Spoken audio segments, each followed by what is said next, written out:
నమస్కారం.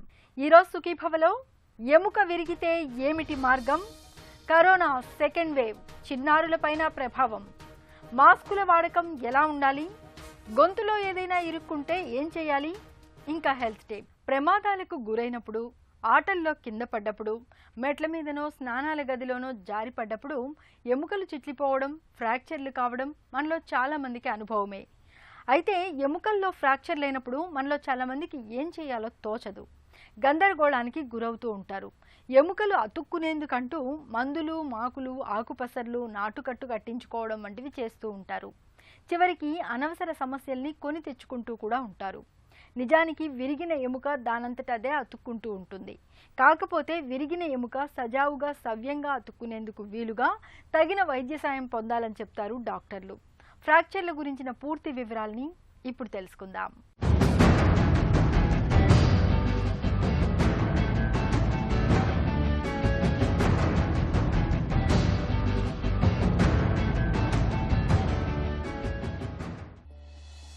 ఎముకలు మన శరీరానికి ఆధారంగా ఉండే బలమైన జీవగర్రలు. నిజానికి ఎముకలు కూడా సజీవ కణజాలమే. అయితే వీటిలో దట్టంగా పేరుకున్న కాల్షియం, అక్కడి ప్రోటీన్ల ప్రత్యేకమైన కలయిక మూలంగా ఎముకలు చాలా గట్టిగా, దృఢంగా ఉంటాయి. మన శరీర బరువును మోస్తూ మొత్తంగా శరీరానికి సుస్థిరమైన ఆకారాన్ని తెస్తాయి. అయితే ఎముకలు ఎంత గట్టిగా, దృఢంగా ఉన్నప్పటికీ దెబ్బలు తగిలినప్పుడు, బలమైన ఒత్తిడి కలిగినప్పుడు అవి చిట్లిపోవటమో లేదంటే విరగటమో జరుగుతూ ఉంటాయి. వాహనాలు, ప్రయాణాలు, వాటితో పాటే ప్రమాదాలు పెరుగుతున్న ఈ ఆధునిక కాలంలో మనలో చాలామందికి ఎముకలు విరగటం, వాటిలో ఫ్రాక్చర్లు కావటం అనేది ఎక్కువగా ఉంటుంది. ఫ్రాక్చర్ అంటే break in the continuity of the bone. ఏ బోన్లో దానికి కంప్లీట్ ఫ్రాక్చర్ ఉండొచ్చు, హెయిర్ లైన్ ఫ్రాక్చర్ ఉండొచ్చు, డిఫరెంట్ టైప్స్ ఉన్నాయి. But the most common what we see మనకు రోడ్ ట్రాఫిక్ యాక్సిడెంట్స్, ఎక్కడ ఇంజరీ అనేది called open fracture and close fracture. దీనికి సింపుల్ థింగ్స్, పైన మనకు ఎక్కడైనా ఫ్రాక్చర్ అయినా కానీ చర్మం కవరింగ్ ఉంటుంది. ఆ స్కిన్ డిస్టర్బ్ అయితే దాన్ని ఓపెన్ ఫ్రాక్చర్ అంటాం. అంటే స్కిన్ నుంచి బయటి వరకు, బోన్ వరకు డైరెక్ట్ కమ్యూనికేషన్ ఉందనుకోండి, దాన్ని ఓపెన్ ఫ్రాక్చర్ అంటాం. దీంట్లో టైప్స్ కానీ ఉంటాయి, ఫ్రమ్ గ్రేడ్ 1 టు గ్రేడ్ 4, అంటే మైల్డ్ టు సివియర్ వరకు ఉంటాయి. So these are open fractures. దీనితో చాలా ఇంపార్టెన్స్ ఉంటుంది, that we have to be very careful, infection లోపలికి స్ప్రెడ్ కాకుండా. The other fracture is called close fracture. Close fracture అంటే bone only ఇరిగింది because of an external force.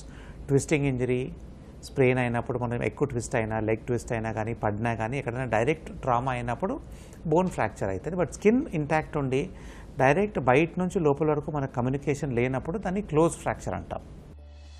సాధారణంగా ప్రమాదాలు జరిగినప్పుడు, మెట్ల మించి పడినప్పుడు, స్నానాల గదిలో జారి పడిపోయినప్పుడు ఎముకలు ఎక్కువగా విరుగుతూ ఉంటాయి. అయితే ఎముకలు గుల్లబారిపోయి ఆస్టియోపొరోసిస్తో బాధపడుతున్నప్పుడు దెబ్బల్లాంటివేమీ తగలకుండానే చిటుక్కన ఎముకలు విరుగుతూ ఉంటాయి. కొంతమందిలో ఒంట్లో ఎక్కడైనా క్యాన్సర్ తలెత్తితే అది ఎముకకు విస్తరించి స్థిరపడుతూ ఉంటుంది. దీంతో అక్కడ ఎముక గుల్లబారి పటుత్వం తగ్గి విరుగుతూ ఉంటుంది. తగిలిన దెబ్బ, దాని తీవ్రతను బట్టి ఎముకలు రకరకాలుగా విరగవచ్చు. ఎముక మీద ఒకవైపు కాస్త పగులు వచ్చి చిట్లడాన్ని హెయిర్ లైన్ ఫ్రాక్చర్ అంటారు. ఎముక విరిగి ఎక్కడిదక్కడే ఉండిపోతే దీన్ని సింపుల్ ఫ్రాక్చర్ అంటారు. కొన్నిసార్లు ఎముక పూర్తిగా విరిగి అటూ ఇటూ జరిగిపోతూ ఉంటుంది. మరికొన్ని సందర్భాల్లో ఎముకలు విరిగి ముక్కలుగా విడిపోతూ ఉంటాయి.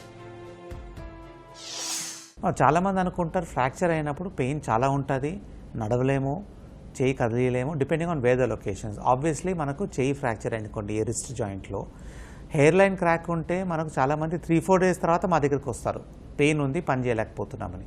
ఓన్లీ కంప్లీట్ ఫ్రాక్చర్ ఉన్నప్పుడే మనకు పెయిన్ సివియర్ వచ్చేసి డిఫార్మిటీ ఉంటుంది, పెయిన్ చాలా ఎక్కువ ఉంటుంది, అది ఇమీడియట్.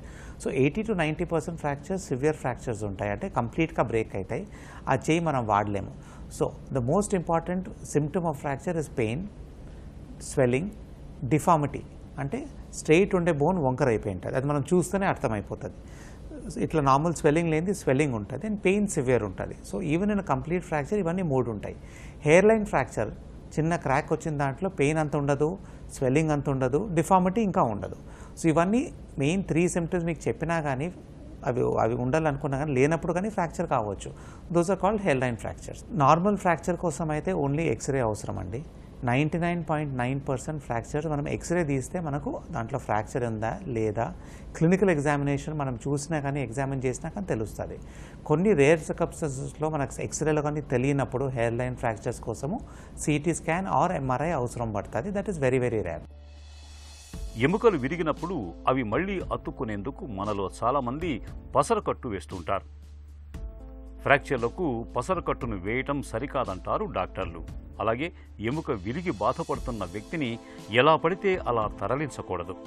వెడల్పాటి బల్లపై పడుకోబెట్టి తీసుకెళ్తే విరిగిన ఎముకలకు మరింత ప్రమాదం జరగకుండా ఉంటుంది. ఎముకలు విరిగిన చోట గాయాలను శుభ్రం చేయటం కూడా ముఖ్యమే. సరిగా శుభ్రం చేయకపోతే గాయం నుంచి ఎముకల్లోకి ఇన్ఫెక్షన్లు సోకే అవకాశాలు ఉంటాయి. ఎముకల్లో పగుళ్ళు, ఫ్రాక్చర్లను చాలా వరకు ఎక్స్రేలో గుర్తించవచ్చు. హెయిర్లైన్ ఫ్రాక్చర్ అయితే గాయమైన భాగం కదలకుండా పట్టీ వేసి విశ్రాంతి ఇస్తే చాలు. చాలా వరకు అదే నయమైపోతుంది. సింపుల్ ఫ్రాక్చర్కు సిమెంటు పట్టి సరిపోతుంది. ఇక బాగా విరిగిన ఎముకలకు రాడ్లు, స్క్రూలు వేయాల్సి ఉంటుంది. Treatment options for fractures various ఉంటాయండి. ఫ్రమ్ చిల్డ్రన్ నుంచి ఒక వే ఆఫ్ ట్రీట్మెంట్, అడల్ట్స్లో వేరే ట్రీట్మెంట్, ఎల్డర్లో వేరే treatment, depending on where it is fractured. నార్మల్గా by and large only few fractures 5 to 10% can be treated with plaster. Latest wrist fracture ఏమైనా కానీ displays కాకపోతే అంటే పక్కకు జరగకుండా పొజిషన్లో ఉంటే ప్లాస్టర్ వేసుకోవచ్చు. మిగతా 90% ఫ్రాక్చర్స్కి మనం సర్జరీ అవసరం పడుతుంది. సర్జరీ చేసేటప్పుడు మనము మత్తుమంది ఇచ్చి క్లోజ్ రిడక్షన్ చేసి, అంటే ఆపరేషన్ చేయకుండా కానీ ఫ్రాక్చర్ని సెట్ చేసి ప్లాస్టర్ వేయవచ్చు. బట్ మత్తుమందు కావాలా. కొంతమందికి మత్తుమంది ఇచ్చిన తర్వాత ప్లేట్స్, వైర్స్, స్క్రూస్ వేయాల్సి వస్తుంది. ఈ ఫ్రాక్చర్ అనేది డిస్ప్లేస్ అయినప్పుడు we have to fix it with screws. So అది అన్ని ఏ సర్జరీ చేయాలా depends on which fracture is there, which bone is fractured and ఎన్ని బోన్స్ ఎరిగినాయి అవన్నీ చేయాల్సి వస్తాయి. సర్జరీ అయిన తర్వాత మనం సర్జరీ ఎంత ఇంపార్టెంటో అండి, దాని follow up also equally important. చాలామంది పేషెంట్స్ చెప్తాం, మనం లోవర్ లిమ్స్లో కాళ్ళ దగ్గర ఎక్కడైనా ఆపరేట్ చేసినప్పుడు ప్లేట్ వేస్తాము, స్క్రూస్ వేస్తాము, నెయిల్ వేస్తాము, వాళ్ళు దాని మీద బరువు పెట్టకూడదు for the next 3 to 4 months. Still మనకి ఎక్స్రేలో దాని ఫాలోఅప్లో అది బోన్ అతుకునేంత వరకు. సో మనం రాడ్ వేసినా, ప్లేట్ వేసినా అది only to support the bone union. ఆ బోన్ అతుకునేంత వరకు మనం నడవకూడదు. దానిపైన వాకర్ సపోర్ట్ తీసుకొని తక్కువ వెయిట్ పెట్టి నడవచ్చు. అండ్ ఫిజియోథెరపీ ఎక్సర్సైజ్ నేర్పిస్తాము. బై అండ్ లార్జ్ ఎనీ ఫ్రాక్చర్లో 90% ఫ్రాక్చర్స్కి విదిన్ 3 to 4 monthsలో యాక్టివిటీస్ నార్మలే అవుతాయి. చర్మం గీసుకుపోతే కొద్ది రోజుల్లో దానంతటా అదే మానిపోతుంది. అచ్చం ఎముక విషయంలో కూడా ఇలాగే జరుగుతుంది. ఎముక మీద పెరియాస్టియం అనే దట్టమైన పొర ఉంటుంది. బలమైన దెబ్బ తగిలి గాయమైతే ఈ పొర చినిగి రక్తనాళాలు తెగి రక్తస్రావం అవుతుంది. ఈ రక్తంలోని ప్లేట్లెట్ కణాలు విడిబడి అక్కడున్న మూల కణాలను ప్రేరేపించే రసాయనాలు అంటే గ్రోత్ ఫ్యాక్టర్స్ విడుదలవుతాయి. దీంతో మూల కణాలు వృద్ధి చెందుతూ ఎముకల మధ్య ఏర్పడిన ఖాళీలో చేరతాయి. ముందుగా అక్కడ మృదు కణజాలం అంటే కార్టిలేజ్ కణాలు, తర్వాత ఎముక కణాలు ఏర్పడతాయి. ఈ కణాల్లో వాటి మధ్యలో కాల్షియం చేరి గట్టిపడుతుంది. దీంతో ఎముక మళ్లీ దృఢంగా అతుక్కుపోతుంది. అయితే ఈ ప్రక్రియ సవ్యంగా, సాఫీగా, వేగంగా జరగటానికి వీలుగా సిమెంటు పట్టీలు, అవసరమైతే లోపల రాడ్లు, స్క్రూలు వేయటం, ఎముకలోకి రక్త ప్రసరణ సాఫీగా జరిగేలా జాగ్రత్తలు తీసుకోవాలి. ఏడాది దాటినా విరిగిన ఎముకలు అతుక్కోనప్పుడు బోన్ గ్రాఫ్టింగ్ సర్జరీకి వెళ్లాల్సి ఉంటుంది. కరోనా వేళ వైరస్ను కట్టడి చేయడానికి మాస్కును ధరించడం ఒక చక్కటి పరిష్కారం. బయటకు వెళ్ళినప్పుడు, జనసమూహాల్లో ఉన్నప్పుడు మాస్కును ధరించడం వల్ల మనకు వైరస్ నుంచి చాలా వరకు రక్షణ దొరుకుతుంది. అయితే మాస్కుల వాడకంలో మనం తగిన జాగ్రత్తలు తీసుకోవాలి. మాస్క్ను ఎలా పడితే అలా ధరించడం మంచిది కాదు. అలాగే మాస్క్ను వాడాక దాన్ని తీసి పడేయడంలోనూ జాగ్రత్తలు తీసుకోవాలి. మాస్క్ను ఎక్కువసార్లు ధరించాల్సి వచ్చినప్పుడు దాన్ని సరిగా శుభ్రం చేసుకోవాలి. మాస్క్ వాడకంలో సరైన జాగ్రత్తలు తీసుకోకపోతే మనకు వైరస్ అంటుకునే ప్రమాదం ఎక్కువగా ఉంటుంది. మాస్కుల వాడకంలో మనం తీసుకోవాల్సిన కనీస జాగ్రత్తల గురించి ఇప్పుడు తెలుసుకుందాం.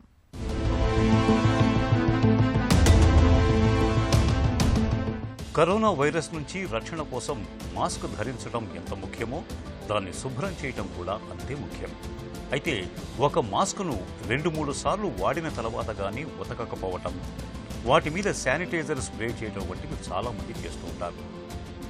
కానీ అది సరికాదు. మాస్క్ ధరిస్తున్నప్పుడు, వాటిని శుభ్రం చేస్తున్నప్పుడు తప్పనిసరిగా జాగ్రత్తలు తీసుకోవాలి. ముఖ్యంగా మాస్కుని రోజు శుభ్రం చేసుకోవాలి. ఫేస్ మాస్కును వారానికోసారి శుభ్రం చేస్తున్నారు అంటే మిమ్మల్ని మీరు ప్రమాదంలోకి నెట్టుకుంటున్నట్టే. మాస్క్ ధరించిన ప్రతిసారి దాన్ని శుభ్రం చేయాలి. మనలో కొంతమంది మాస్కుల మీద డిస్ఇన్ఫెక్టెంట్ అనేది మాస్క్ మీది క్రిములను చంపుతుంది. కానీ మాస్క్ పెట్టుకున్నాక శ్వాస తీసుకునేటప్పుడు డిస్ఇన్ఫెక్టెంట్ గాఢత, వాసన ఇబ్బందిగా అనిపిస్తుంది. అంతేకాదు ముక్కు, నోరు, దవడల దగ్గర చర్మం దురద, మంటగా అనిపిస్తుంది. మాస్కులను చన్నీటిలో శుభ్రం చేస్తుంటారు కొందరు. అలా కాకుండా వేడి నీళ్లతో మాస్కులను శుభ్రం చేయటం అన్ని విధాలా మేలు.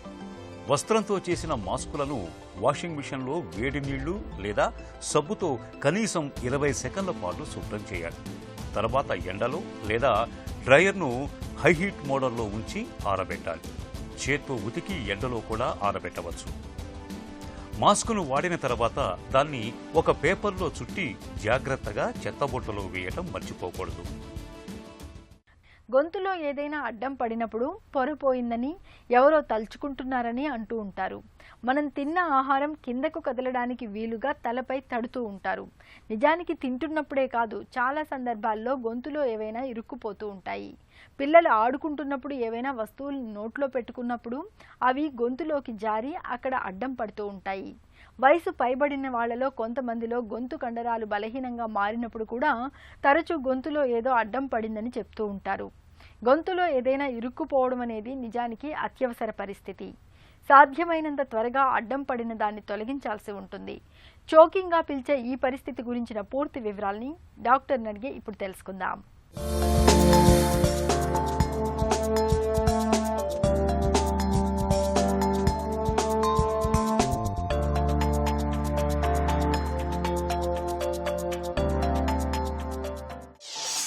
చోకింగ్ అంటే ఏంటి?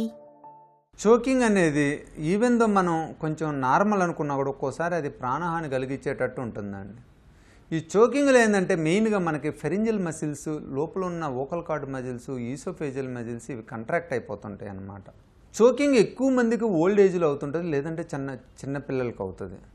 మెయిన్గా చాలా కామన్ కారణం ఏంటంటే చోకింగ్ అవడానికి మనం పరధ్యానంగా తింటున్నా, మనం ఏదన్నా మాట్లాడుతుంటా తింటున్నా కూడా ఆ ఫారెన్ బాడీ పార్టికల్స్ అనేవి ఆ ఎపిగ్లాటిస్, గ్లాటిస్, స్వరపేటిక తన పైభాగంలో టచ్ అయిపోయి అక్కడ ఉన్న నర్వ్స్ని స్టిమ్యులేట్ చేసి కాఫ్, చాలా సివియర్ కాఫ్ వచ్చేటట్టు చేస్తానమాట. ఆ కాఫ్ వచ్చినప్పుడు కనుక ఆ ఫారెన్ బాడీ ఏదన్నా సాలిడ్ పార్టికల్ కనుక అక్కడ ఉన్నట్టయితే అది మన లంగ్స్లోకి పోయి బ్రాంకో న్యూమోనియా ఇలాంటి సీరియస్ కాంప్లికేషన్స్ వచ్చే అవకాశం ఉంటుంది. ఒకవేళ ఆ ఫారెన్ బాడీ కొంచెం పెద్దదయ్యి ఉండి పొరపాటున కనుక అది వోకల్ కార్డ్స్ నడుమధ్య కనుక ఇరుక్కుంటే సడన్ డెత్ వచ్చే అవకాశం కూడా ఉంటుందన్నమాట. గొంతులో ఏదైనా ఇరుక్కునే పరిస్థితి ఎందుకు వస్తుంది? మెయిన్గా పిల్లలకి ఏంటంటే మనం వాళ్ళ చేత మాట్లాడిపిస్తా తినటం మంచిది కాదండి. చాలామంది ఏం చేస్తారంటే నోట్లో ముద్ద పెట్టి ఒక్కోసారి మాట్లాడిపించడానికి ట్రై చేస్తుంటారు. అది ఎట్టి పరిస్థితుల్లోనూ మంచిది కాదు.